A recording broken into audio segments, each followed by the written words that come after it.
할렐루야. 이번 한 주간에도 하나님의 은혜와 사랑이 여러분과 여러분의 가정에 넘치기를 주의 이름으로 축원합니다. 우리 교회는 좋은 교회입니다. 좋은 전통과 좋은 문화를 가지고 있기 때문에 우리 교회는 좋은 교회입니다. 오늘 찬양하는데 성가대원들이 들어오다가 기도하니까 그 자리에 서서 멈추고 함께 기도하고요, 기도가 끝나자 들어오는 것, 좋은 문화입니다. 설교는 눈으로 듣는 것입니다. 귀로 듣지만 눈으로 듣는 것입니다. 눈을 마주치고요. 좋은 전통과 좋은 문화는 오늘 우리가 가지고 있지만 끊임없이 새롭게 만들어 가야 하고요, 좋은 문화를 세워가야 합니다. 그래야 더 나은 교회, 더 좋은 교회가 될 수 있기 때문이죠.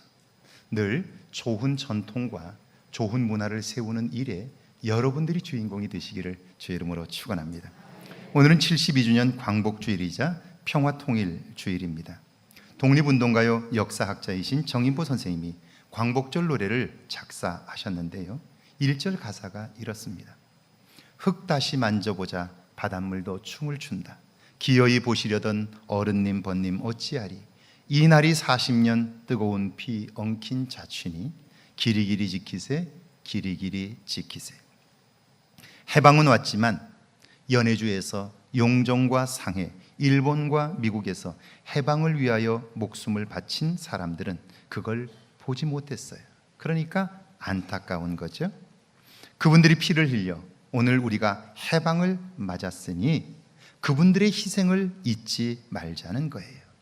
그날 감격하며 기뻐했던 일제로부터 해방된 그날의 감격과 기쁨을 잊지 말자는 것입니다.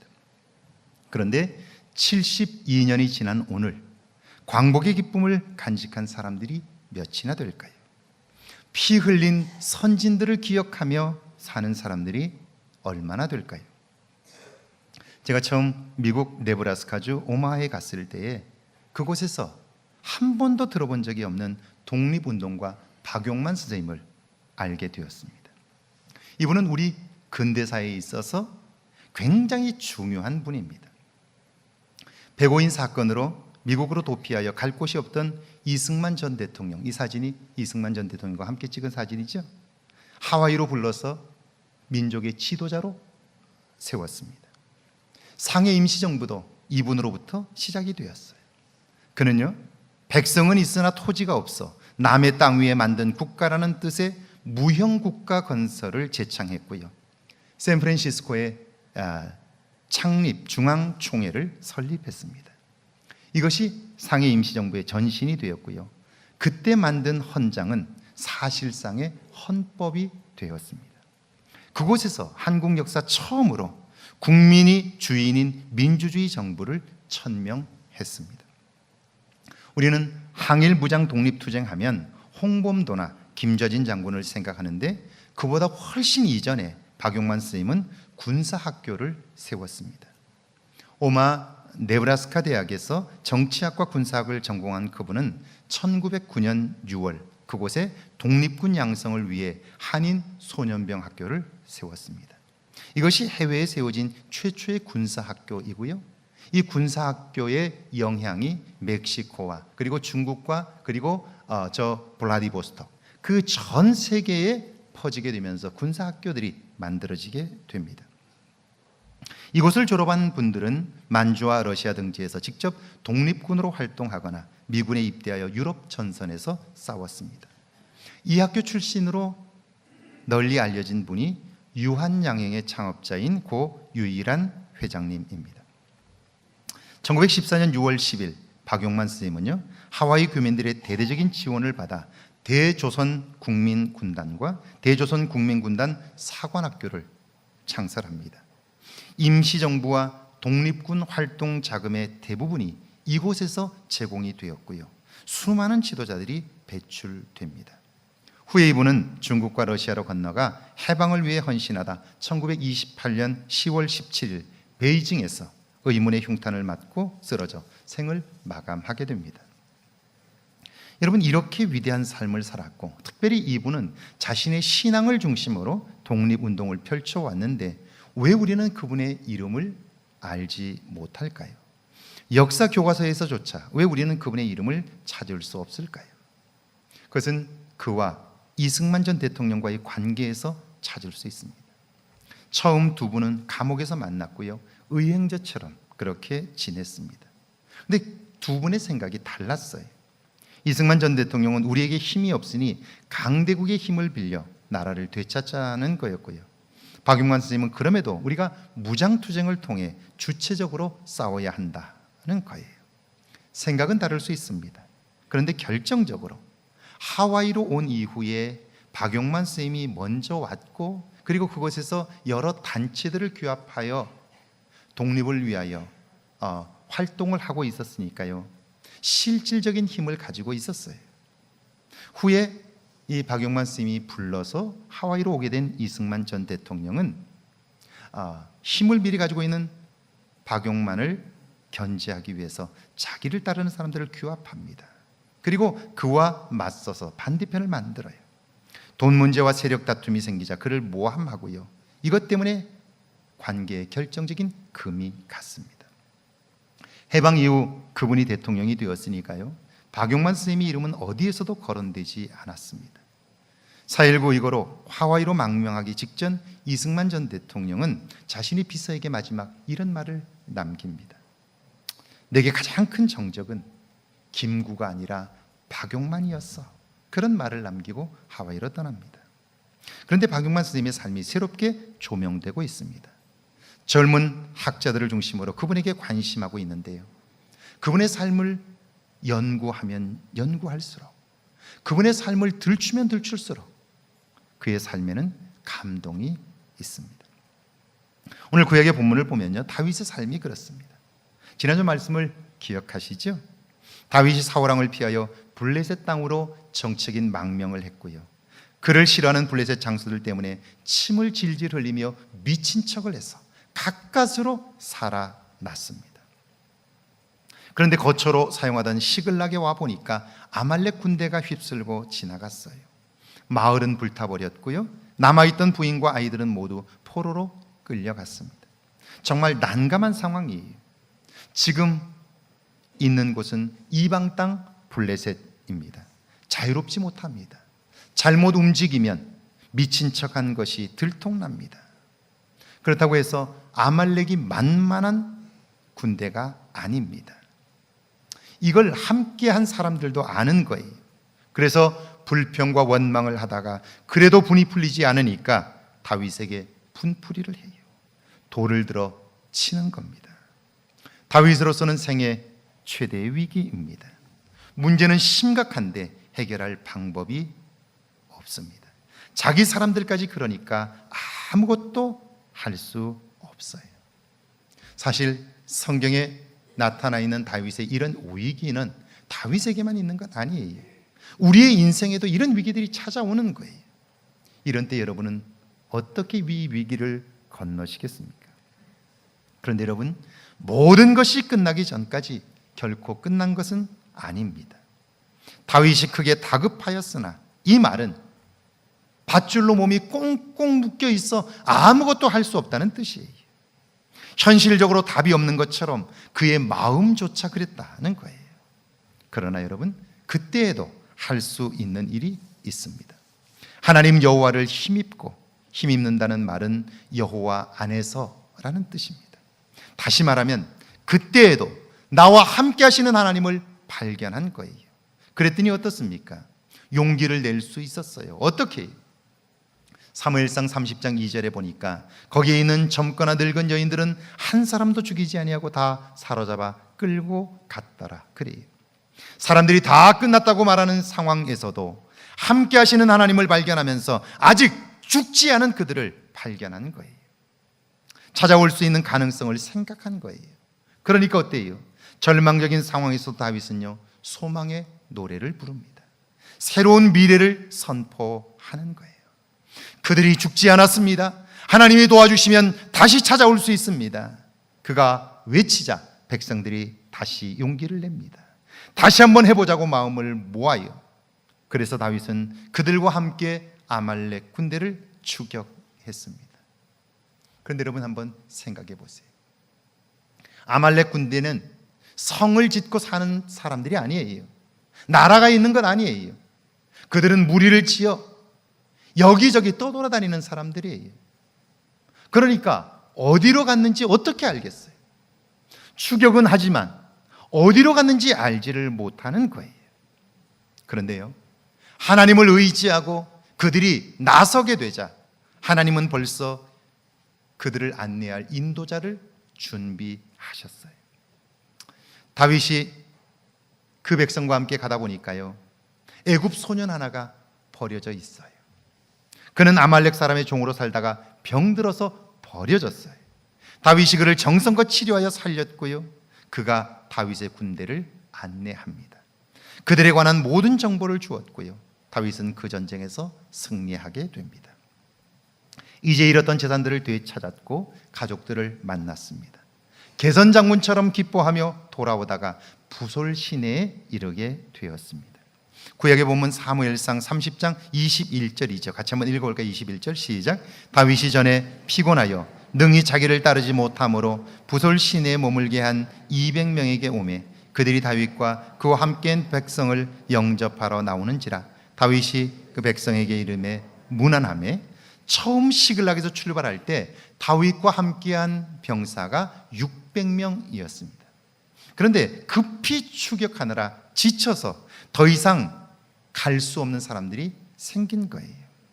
물이 넉넉한 부솔 시내에서 그들 200명을 거기다가 두고 나머지 400명으로 전쟁을 했습니다. 승리하고 돌아오는 길에 그들을 만나니까 그들이 나와 기뻐하며 환영하는 거예요. 그런데 문제가 생겼습니다. 22절을 한번 같이 읽어볼까요? 22절입니다. 시작. 다윗과 함께 갔던 자들 가운데 악한 자와 불량배들이 다 이르되 그들이 우리와 함께 가지 아니하였은즉 우리가 도로 찾은 물건은 무엇이든지 그들에게 주지 말고 각자의 처자만 데리고 떠나가게 하라 하는지라. 전쟁에 참여한 사람들이 말합니다. 저들에게 가족은 돌려보내지만 전리품은 주지 말자는 거예요. 전쟁에 참여하지 않았으니까 저들에게 전리품을 주는 것은 옳지 않다는 거예요. 세상적 기준으로 보면 지극히 당연한 얘기입니다. 우리가 목숨 걸고 싸울 때 그들은 편히 쉬었잖아요. 그러니까 그들의 말에 누구도 반대할 수가 없습니다. 그런데 여러분, 그들이 이렇게 말하고 행동하는 것에는요, 그들의 세계관과 신앙이 담겨 있는 거예요. 그들 마음속에 그들이 믿고 있는 하나님에 대한 신앙과 그리고 자기 삶에 대한 철학이 있기 때문에 이렇게 말하는 거예요. 그들의 주장은요, 내가 싸웠고 내가 이겼다는 거예요. 그러니까 전리품도 승리도 모두 내 몫이라는 거예요. 그렇다면 한번 생각해 보세요. 그런 능력이 그들에게 있고 그런 재주가 그들에게 있었다면 왜 그들은 좌절하고 절망했을까요? 그들이 능력이 없기 때문에 하나님의 도움을 구한 거 아닌가요? 그러니까 내가 싸웠고 내가 이겼다, 그 말은 틀린 말이에요. 그런데도 불구하고 그들은 그렇게 주장하는 거예요. 그런 사람들의 주장, 그것을 성경은 불량배라고 말해요. 악한 자들이라고 말해요. 다윗의 생각은 다릅니다. 그는 승리의 본질을 꿰뚫고 있어요. 23절을 한번 같이 읽어볼까요? 23절입니다. 시작. 다윗이 이르되 나의 형제들아 여호와께서 우리를 보호하시고 우리를 치러 온 그 군대를 우리 손에 넘기셨은즉 그가 우리에게 주신 것을 너희가 이같이 못하리라. 다윗은 말합니다. 오늘 우리가 건강하게 돌아온 것은 하나님이 보호하셨기 때문입니다. 전쟁에서 승리한 것은 하나님이 도우셨기 때문입니다. 그러므로 전리품을 나누고 분배하는 것도 그분의 뜻대로 해야 합니다. 그러는 거예요. 그러면서 24절에 보면 전쟁에 갔던 사람이나 남아있던 사람 모두 똑같이 분배합니다. 이것이 하나님이 기뻐하시는 일이라는 거예요. 승리를 주신 하나님께서 원하시는 일이라는 거예요. 그 일을 행한 거예요. 그것뿐 아니라 25절에 보면 그 하나님을 잊지 않도록 하기 위하여 사람은 자꾸 자기중심적으로 판단해요. 욕심을 따라 살아요. 그러니까 그걸 잊지 않고 이제는 하나님을 붙잡고 살라고 다윗은요, 놀라운 일을 행하게 되는데 25절이죠. 같이 한번 읽어볼까요? 시작. 그날부터 다윗이 이것으로 이스라엘의 율례와 규례를 삼았더니 오늘까지 이르렀더라. 다윗의 위대함은 이런 거예요. 그는 위기 상황에서도 믿음으로 반응했어요.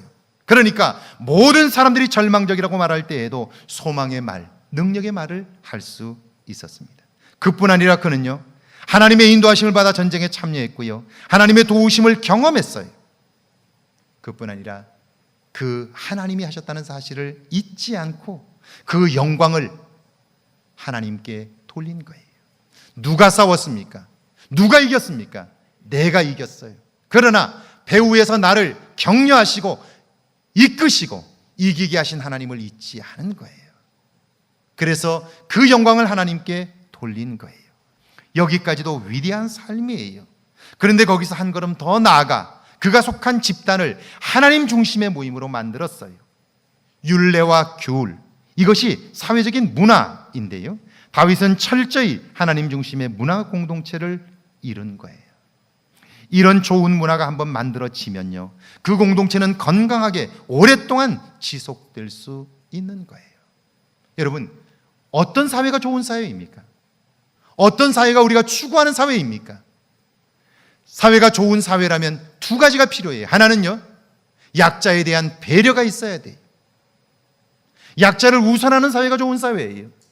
그뿐 아니라 누구나 평등한 사회가 좋은 사회예요. 다윗은 힘을 가졌지만 그 힘을 자기를 위해 쓰지 않아요. 약자를 배려하는 데 쓰고요, 그리고 누구나 평등하게 사는 그 삶을 이루기를 원하는 거예요. 그게 하나님의 뜻이기 때문이죠. 그걸 그 공동체의 문화로 만들어가는 거예요. 이것이 다윗의 탁월함인 거예요. 오래전에 미국 오클라호마 로톤 한인교회 심평종 목사님, 그리고 교인들과 함께 이스라엘 성지순례를 다녀온 적이 있습니다.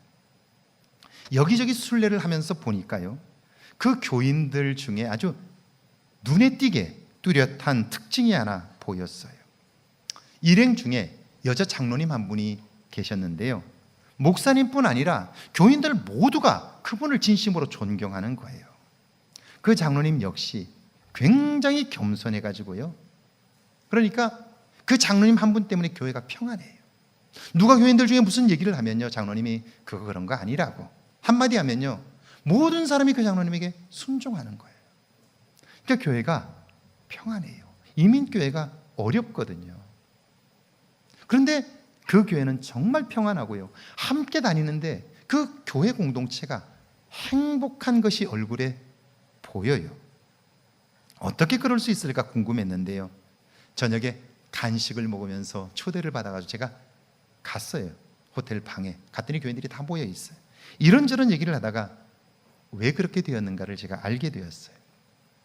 미국의 오클라호마 로톤은요, 작은 도시입니다. 보이시죠? 미국의 중남부에 있는 주입니다.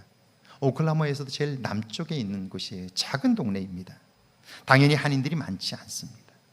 그래도 오래전부터 한인들이 그곳에 들어가 살았기 때문에 한인교회는 역사가 오래되었어요. 건물은 낡았고요, 그러니까 건축을 해야 합니다. 건축 원금을 모아놓은 곳이 없으니까 교인들은 걱정만 하는 거예요. 누구나 다 알아요. 교회를 새롭게 해야 된다는 걸 다 알아요. 그런데 가진 건축 원금이 없는 거예요. 그러니까 모든 교인들이 다 걱정만 해요. 그때 권사님 한 분이 헌금을 작정했는데요, 5년 동안 20만 불, 우리 돈으로 2억 4천만 원을 작정을 한 거예요. 별로 놀라지를 않으시는 거예요. 교인들이 모두가 놀랐어요. 왜냐하면 그분이 부자가 아니고요, 넉넉한 살림이 아니기 때문에 그래요. 목사님이 걱정되어서 물었어요. 아니 권사님, 어떻게 하려고 그러느냐고, 어떻게 이걸 써냈느냐고. 그러자 그 권사님이 대답합니다. 제가 30년 동안 다닌 직장을 지난달에 퇴직했습니다. 나와 내 식구들을 위하여 30년을 살았는데 하나님의 은혜로 30년 동안 직장을 잘 다녔고 그것으로 내 가족들을 잘 살았고 자녀들 교육을 시켰는데 이제는 교회와 하나님을 위해서 5년만 더 다니기로 했다는 거예요. 5년 동안 월급을 다 헌금하면 그게 20만 불이 된다는 거예요. 교인들이 모두 다 감동을 받았고요. 그 권사님을 보면서 모두 다 자기도 헌금하겠다고 헌신하게 되면서 결국 교회는요, 아까 그 건물이죠, 빚 없이 건축을 할 수 있게 되었어요. 결국 그 권사님의 헌신의 모습이요, 그 교회의 문화가 되었어요. 교회를 위하여 헌신하는 모습이 문화가 되었고요. 그러자 그 교회는요, 예상치 못한 하나님의 은혜들을 누리며 살고 있었고요. 그 권사님은 그 다음번 장로 선거에서 교인들 모두가 다 추대를 함으로써 장로가 되었고요. 지금까지도 존경받는 아름다운 장로님이 되었어요. 여러분, 교회의 직분은 소중한 것입니다. 더 중요한 것은요, 그것을 잘 감당하려고 노력할 때 향기가 나는 거예요. 감동이 있는 거예요. 그제 제가 집에 들어가다가 보니까요, 퇴근하고 피곤하실 텐데 우리 장로님 중에 한 분이 뒤편 주차장에 그 흙을 깔아놔서 잡초가 많이 올라왔어요. 근데 그 잡초를 하나씩 제거하고 있는 거예요. 제가 한참을 서서 봤어요. 그리고 그분을 위해서 진심으로 기도했어요. 지난 주간 보이지 않는 곳에서 얼마나 많은 분들이 수고하셨는지 몰라요. 오늘 신약의 본문을 보세요. 로마서 16장 1절과 2절인데 우리 한번 같이 읽어볼까요? 1절과 2절입니다. 함께 읽습니다. 내가 겐그레아 교회의 일꾼으로 있는 우리 자매 베베를 너에게 추천하노니 너희는 주 안에서 성도들이 합당한 예절로 그를 영접하고 무엇이든지 그에게 소용되는 바를 도와줄지니 이는 그가 여러 사람과 나의 보호자가 되었습니다. 여러분, 지금 베베 집사님을 추천하는 사도 바울의 마음이 어떨까요? 합당한 예절로 그를 영접하고 그가 필요한 것은 무엇이든지 도와주라는 거예요. 그러면서 그분은 나뿐 아니라 여러 사람들을 그렇게 섬겼다는 거예요. 믿음으로 감동적인 삶을 산 베베 집사님의 삶이 느껴지십니까? 더 감동적인 말씀이 3절과 4절에 나오죠. 함께 읽어볼까요? 시작. 너희는 그리스도 예수 안에서 나의 동역자들인 브리스가와 아굴라에게 문안하라. 그들은 내 목숨을 위하여 자기들의 목까지도 내어놓았나니 나뿐 아니라 이방인의 모든 교회도 그들에게 감사하느니라. 제가 이 본문을 읽다가 정말 감동을 받았고요, 충격을 받았어요. 자기들의 목까지 내어놓았나니, 제가 이 본문을 헬라어로 읽어보니까요, 이 본문의 원뜻이 이런 거예요. 사형 집행자의 도끼 밑에 자기 목을 내어놓았다는 뜻이에요. 다시 말하면 사도 바울이 이제 잡혀서 죽게 된 거예요. 그래서 그를 죽이려고 하는 자들의 도끼날 밑에 목을 내놓고 이제는 치면 끝나는 거예요. 그때 브리스길라와 아굴라가 달려가서 그를 건져내고 자기 목을 거기다 댄 거예요. 내가 대신 죽겠다고 사도 바울을 살려낸 거예요. 여러분, 그때 그 두 사람의 마음이 어떤 마음이었을까요? 그 속에는요, 나는 죽어도 저분은 살아야 된다는 거예요. 왜냐하면 하나님을 위하여 나보다 저 사람이 낫다고 생각하기 때문이에요. 그러니까 그걸 경험한 사도 바울의 마음이 얼마나 감동적이었을까요? 그 사람을 생각할 때마다 어땠을까요? 그리고 그의 헌신과 그의 희생이요, 사도 바울로 하여금 마지막 죽는 자리까지도 당당하게 갈 수 있게 한 거죠. 나는 이미 그때 죽은 거야, 그 생각을 하니까요, 지금까지 살아있는 것에 감사할 수 있고요, 마지막까지 그 자리에 갈 수 있게 되는 거예요. 이런 브리스길라와 아굴라의 삶, 지금 보니까 어떻습니까? 그때는 내가 그를 위하여 그저 한 일뿐이었어요. 그런데 그 일이 하나님의 역사가 된 거예요. 그러니까 이렇게 말할 수 있습니다. 하나님을 위하여 나를 희생하고 포기하면 그것이 하나님의 역사가 됩니다. 하나님이 기억하시는 사람이 되는 거죠. 그러므로 그의 삶은요, 이 땅에서 잊혀질 수 없습니다. 빛을 발하는 거예요. 박용만 선생님의 삶이 하나씩 하나씩 들춰지고 있어요. 그에 관한 논문들이 발표되고 있어요. 그러면서 그의 삶으로 감동을 받는 사람들이 정말 많아지고 있고요. 제가 4.19로 물러난 이승만 전 대통령에 대한 평가가 이제 새롭게 되어야 하겠다는 생각을 다시 가졌던 것도 이 박용만 선생님의 논문들을 보면서 새롭게 생각해 보게 된 거예요. 이승만 전 대통령의 미국에서의 활동들, 상해 임시정부의 활동들을 볼 때 그 이후에 보여줬던 것들은 가신그룹에 의해서 둘러싸여 있어서 그런 것이 아니고요, 그 속에 자기중심적인 마음과 권력욕이 있었기 때문이다 하는 생각을 하게 되는 거예요. 나라와 민족을 위하여, 교회와 하나님을 위하여 잊혀지지 않는 이름들, 여러분, 조국의 독립을 위하여 그리고 해방을 위하여 수많은 사람들이 희생하고 헌신했어요. 그런데 오늘 그들에 관한 이름들이 하나씩 둘씩 밝혀지고 있어요. 빛이 나고 있어요.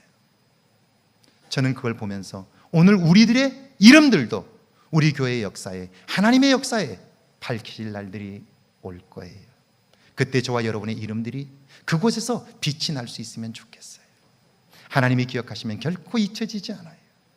잊혀질 수 없어요. 왜냐하면 하나님이 기억하고 계시기 때문이에요. 저는 하나님을 믿는 믿음이 참 아름답다는 생각을 지울 수가 없습니다. 제가 이 설교를 준비하고요, 다음 주를 위해서 영상을 찾다가 정말 감동적인 영상 하나를 발견했어요. 예상치 않았던, 토요일 날 다 끝나고 나서 이 영상을 찾았는데요, 정말 오늘 설교를 위해서 하나님이 제게 주셨다는 생각이 들 정도로 감동적인 영상이, 한번 보시죠.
This is his scrapbook. There are all kinds of fascinating pictures in it. Perhaps you can see this is a picture of Nicholas Winton himself with one of the children he rescued. Back here is the list of all the children. This is Vera Diamant, now Vera Gissing. We did find her name on his list. Vera Gissing is with us here tonight. Hello, Vera. And I should tell you that you are actually sitting next to Nicholas Winton.